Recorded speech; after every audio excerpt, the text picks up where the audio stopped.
And now, it's time for another Dice Tower review with Tom Vasel.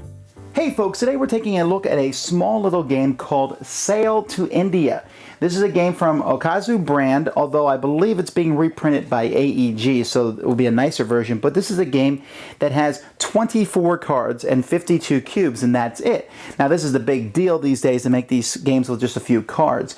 But this one actually is a pretty tight Euro game, in a sense, in a box. This may be the smallest Euro game I've played. That may be true. Anyway, let's take a look at how it plays and then we'll come back.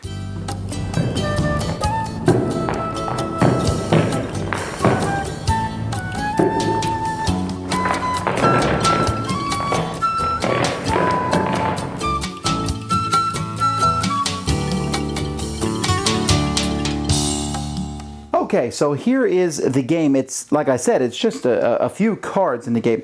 So you're going to take most of the cards and place them face down like this, and this is undiscovered. You have 3 spots that are discovered. The game actually, you see that little number 2 there in the middle? You can set that up for your first game. I have them set up here at, like you're playing your first game, but you can play randomly. Then you have a Lisbon card, and then you have some technology cards, and each player has 2 cards here. One is to keep track of your victory points. One is to keep track of your money. Also, how fast your ships can go. So you start with your ships going speed 1. And then 3 technology, guys on technology. You also have a pile of cubes that you don't have at the beginning of the game. And you start with 1 person in Lisbon. So 1 person starts there in Lisbon. On a player's turn, they have 2 actions. Now, one of the actions that they can do is they can spend a coin. And they can take one of these people, one of these cubes they don't have, and stick them up in Lisbon.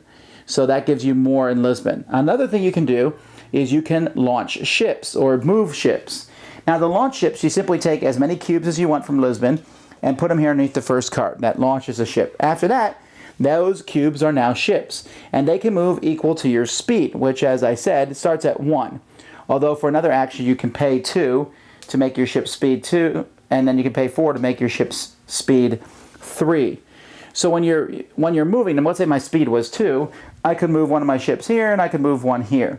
It doesn't really matter, but if you move a ship to an undiscovered area, after you're done moving the ships, you'll turn that over. You also score a victory point.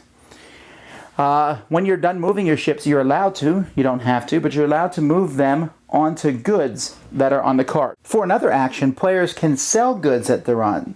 You take the cubes off and you'll return them back to Lisbon, and you'll get money equal to how many cubes you've sold, and you also have the possibility of getting victory points. The chart is pretty easy. You know, if you sell 6 different goods, you get 6 gold, but you'll get 4 victory points. You don't get any victory points unless you sell at least 3 goods. 3 different goods gives you 1, 4 different goods gives you 1, 5 gives you 2, and 6 gives you 3. There are only 6 different possible goods. So as you're getting these victory points and as you're getting gold, you'll notice that down here on your victory point card, you don't have anybody. You have to bring one of your cubes from Lisbon to get points. So the more points you get, once you reach 5, you'll need to bring down another cube to start keeping track of your points. These are called historians, these cubes, so you'll need cubes. The same thing with money. And once you get to 5 max, you'll have to bring down another cube to get money to go past 5 as with the money. And when you spend your money, the historians will stay there, but when you spend your money, you can send those cubes back to Lisbon. Now, you can also, if you have someone on a resource, or you have someone as a ship underneath a card, you can pay 2 gold and move them up onto one of these spots, as long as no one else is there. There's 3 different types of spots. These forts here are worth 1 point at the end of the game. These churches are worth 2 points at the end of the game. If you're on one of these trading houses, the good that it shows on that trading house, whenever you sell goods, it's like you already have one of that type. So the more trading houses you have, the more money you'll get and points when you trade.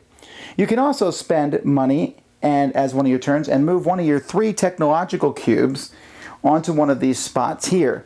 Now, when you do that, you can only get 3 technologies in general, and each person can only have the same technology. The technologies are pretty simple. Like this one here gives you pay 1 gold less when building technologies. That one's free. And here you can pay 2 gold each turn for a victory point. Then there's the big victory point ones over here. This one at the end of the game, this one's worth 3 victory points. This one gives you 2 victory points for each church, 2 victory points for each commerce center and 2 victory points for each base, the forts. And, then the other ones give you points, let you do things. Like here, when I discover a coastal town, I can pay a gold to get an extra victory point, and so on and so forth. Now, the game is going to end when one person discovers India. That's the last card. Whatever the last card is, that's India. And that card's worth 2 points rather than 1.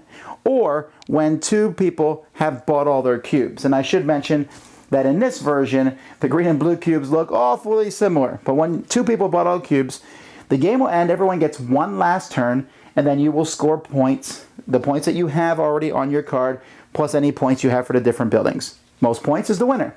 So there you have it. Sail to India. This is an excellent little game. I'm very surprised. They packed, when you open this up, it's like lots of game comes flying out.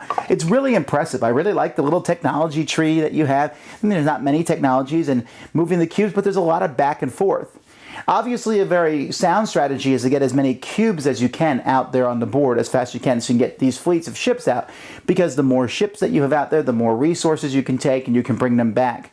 But it takes one turn, one of your 2 actions you have each turn to get one of those cubes, and someone else might instead get a little bit of money, move their ships to a faster speed, get out there and start discovering the new regions out there. To really, we're not talking tons of different ideas, but the amount of game in here was pretty impressive. And it's not that long of a game. The box says an hour, but I think an hour is maybe your first game. I think after that, you can get this down to 30 minutes.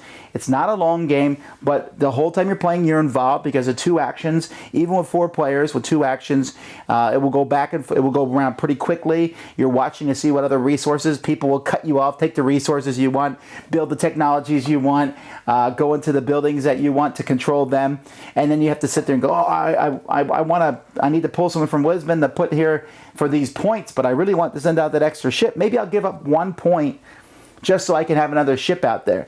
So those are some interesting decisions, and I'm not calling this the deepest game at all by any means, but I am bang for your buck. Very good quality here. Sail to India. And don't be discouraged by the really boring box cover, but it really is fun. Thanks so much for watching the Dice Tower videos. Find more great videos and reviews, as well as our top-rated audio podcast at Dicetower.com. You can also find other great shows at Dicetowernetwork.com. I'm Eric Summerer, and you've been watching The Dice Tower. The Dice Tower is sponsored by Cool Stuff Inc., where you can find great games for great prices. Cool stuff in stock. Check them out at CoolStuffInc.com. Shut the door! There?